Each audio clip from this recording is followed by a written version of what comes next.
সবাইকে শুভেচ্ছা ও ভালোবাসা জানিয়ে আমি আফতাব হালদার প্রতিদিনের মতো আজও শুরু করছি বেড়ানোর খবর।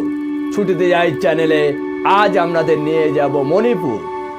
চলুন যাই মণিপুরে বেড়ানোর স্পট কি আছে একবার দেখে নেওয়া যাক।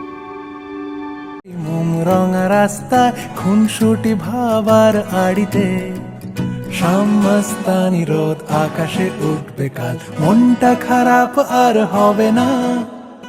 অনেক দিনের সেই ভালোবাসা টয় ট্রেন কুয়াশা স্টেশনে থেমে যাবে না।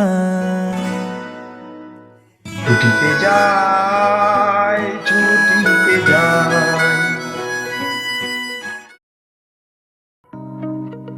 যারা প্রথম পর্ব এখনো দেখেননি তাদেরকে অনুরোধ করব, প্রথম পর্ব লিঙ্কে দেয়া আছে, দেখে নেবে। এই রাজশ্রী ভাগ্যচন্দ্র রাজা জয় সিং নামে পরিচিত। ইনি বৈষ্ণব দর্শন ও ভাবধারায় বিশ্বাসী ছিলেন। প্রতি বছর দোলযাত্রা উপলক্ষে মণিপুর থেকে প্রচুর বৈষ্ণব ধর্মাবলম্বী ভক্তরা এসে এই উৎসবে আয়োজন করেন। সুদীর্ঘকাল ধরে প্রতি বছর এই পরম্পরা চলে আসছে, যা আজও চৈতন্যদেবের ভক্তি রসে আকাশে বাতাসে বয়ে চলেছে বংশ পরম্পরায়। শহরে আধুনিক যুবক যুবতীদের কপাল নাক জুড়ে তিলক কাটার তৈরি আজও চলে আসছে। মণিপুরে মৈত্রী হিন্দুদের জীবনে গৌড় বৈষ্ণব ধর্মের প্রভাব থাকলেও চেহারা মঙ্গলীয়। দোলযাত্রার রাস্তায় সবাই দলে দলে চলেছে গোবিন্দ মন্দিরে। সাদা পোশাক, হাতে ধ্বজা, খোল করতাল বাজিয়ে দূর দূরান্ত থেকে বাস ট্রাকে করে দলে দলে সবাই আসছেন। গোবিন্দ মন্দিরে তিল ধারণের জায়গা নেই। প্রতিটি গ্রুপে মহিলা ও পুরুষরা নির্দিষ্ট হালকা রঙের হলুদ, গোলাপি নতুন পোশাক পরে আছে। মহিলারা ট্র্যাডিশনাল মণিপুরি পোশাক এবং পুরুষদের পোশাক ছিল ধুতি ও পাঞ্জাবিতে সজ্জিত। কিছু কিছু গ্রুপে আবার মাথায় পাগড়ি পরে আছে। অভিনব ব্যবস্থা করা আছে। একটি করে দল মন্দিরের সামনে রাস মঞ্চে এসে খোল করতাল ধ্বজা নিয়ে নাচ গান আবির ও রং খেলে অন্য দলকে জায়গা ছেড়ে দেয়। বিষ্ণুপ্রিয়াদের ভিড় বেশি। এরই মধ্যে মন্দিরের পূজা চলছে। সবাই যেন শৃঙ্খলাবদ্ধ সাবলীনভাবে রং খেলায় দেখে মনে পড়ে গেল আমাদের শান্তিনিকেতনে বসন্ত উৎসবের কথা। কবিগুরু রবীন্দ্রনাথ ঠাকুর মণিপুরের দোলে ধারার সঙ্গে প্রকৃতির মেলবন্ধন ঘটিয়ে শান্তিনিকেতনে বসন্ত উৎসবের সূচনা করেছিলেন। মণিপুরে বসন্তে ফাল্গুনী একাদশী থেকে পূর্ণিমা পর্যন্ত 5 দিন ধরে মণিপুরের ঘরানা এখানে পালিত হয় রাজবাড়ি বসন্ত উৎসব। পঞ্চমীর দিন থেকেই মণিপুর রাজবাড়িতে বসন্ত উৎসব শুরু হয়। দোল পূর্ণিমার আগের দিন মহাপ্রভুর আবির্ভাব। মণিপুরে বসন্ত দোল পূর্ণিমার সন্ধ্যা থেকেই শুরু হয় যৌবন উৎসব, যার নাম চাবল চম্বা। চাবল মানে কাঁচের আলো এবং চম্বা মানে লাফিয়ে নাচ করা। চাঁদের আলোয় যুবক যুবতী পরস্পরের হাত ধরে বৃত্তাকারে নাচের মাধ্যমে জীবনসঙ্গী নির্বাচন করে। বাজনার তালে বর্ণময় পোশাকে ছন্দবদ্ধ বৃত্তাকার নাচ অপূর্ব সুন্দর রূপ নেয়। রাতভর চলে এই নাচ। এই উপলক্ষে মেলা বসে। পাড়ায় পাড়ায় চাবল চাম্বা হয় ভিন্ন ভিন্ন দিনে। যুবতীরা এর উদ্যোক্তা আয়োজক করে। অন্য পাড়ার যুবকদের আমন্ত্রণ জানায় চাবল চাম্বার আসার জন্য। এক পাড়ার ছেলেরা অন্য পাড়ায় যায়, এটাই রীতি।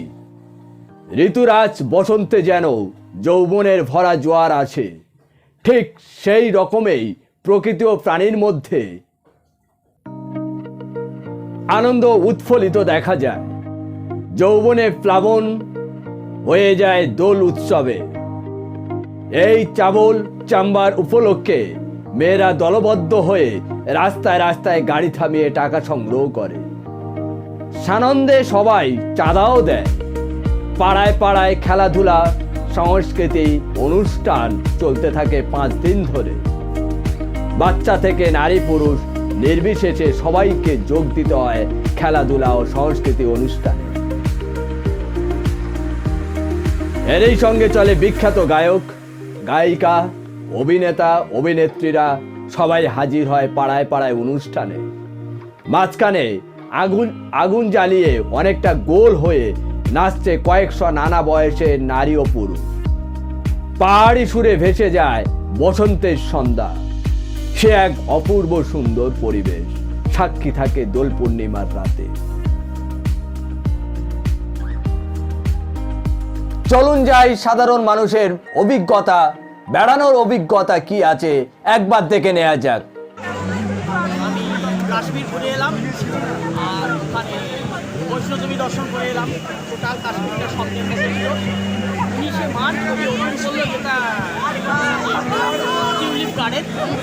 ওই দিন আমরা ইন করেছিলাম ওই গার্ডেন। টোটাল কাশ্মীর দেখে এলাম, অসাধারণ লেগেছে, ভালোবাসি। তার আগে পুরো আমি গুজরাট ঘুরেছি। 16 দিন ধরে গুজরাটের একবারে পুরো সোমনাথ, দ্বারকা, ভেমবাটকা এসব এগুলো করেছি। তারপরে ঘুরতে ভালোবাসি, দার্জিলিং হয়ে গেছে 5-6 বার, গ্যাংটক 7-8 বার। তারপর ঘুরি মোটামুটি। মোটামুটি আপনার বেস্ট কোনটা লেগেছে? ভারতবর্ষে তো অনেক জায়গায় ঘুরেছে। বেস্ট বললে এইভাবে বলা যাবে না। ধরুন দার্জিলিং, ধরুন পাহাড় ভালো লাগে, দার্জিলিংয়ের কাছে কাউকে পাঠাতে পারবো না, এইরকম একটা। আর সেকেন্ডলি হচ্ছে যে ধরুন এই যে আমি কাশ্মীরটা করে এলাম, এটা আমার কাছে অনেক দিনের স্বপ্ন। বলে না, মানে কাশ্মীরকে যে আমরা বলি ভূস্বর্গ কেন বলে, সত্যি করে খুব এত এত এনজয় করেছে, এত ভালো লেগেছে, এত বিউটিফুল ওয়েদারে গেলাম। ওই এবছর যেটা 19শে মার্চ ওপেন হলো টিউলিপ গার্ডেন, মানে এক্সেলেন্ট।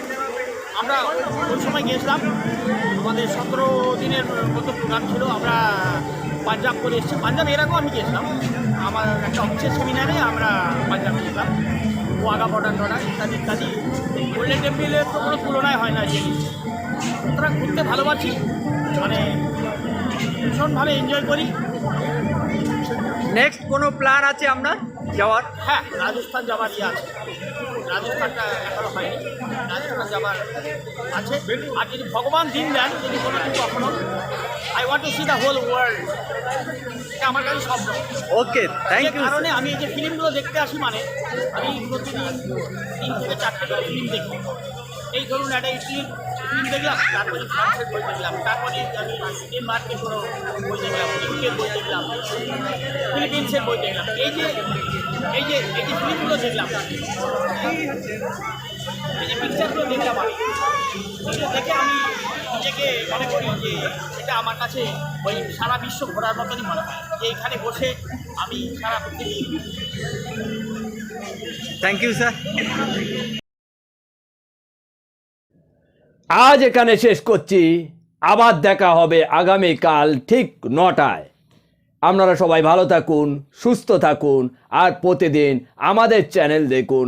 বেড়ানোর বিভিন্ন খুঁটিনাটি স্পট দেখুন আমাদের চ্যানেলে। Tata, bye bye.